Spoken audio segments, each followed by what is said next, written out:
అదెప్పుడు వచ్చింది? నువ్వు ఒంటే అన్నప్పుడు వచ్చింది, అక్క అన్నప్పుడు చూసావు. మరి చెప్పచ్చు కదే. చెప్తారేంటి కమ్మగా తిడుతుంటే? Don't mind Meenu, she got a childish mentality. You are not a camel, an angel. అబ్బా వాయిస్ని తెలుగులో మాట్లాడు. కొంచెం కాఫీ.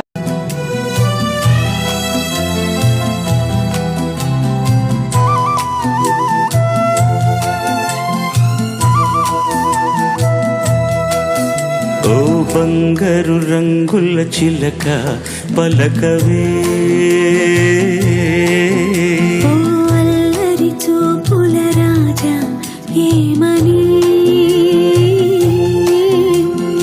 నిమిషమైన నిన్ను విడిపోక నిలిచిపోనా నా శశిరేఖ, పగడమంటి పెదవి పైన చదువ చిరునవ్వుగా, మనసు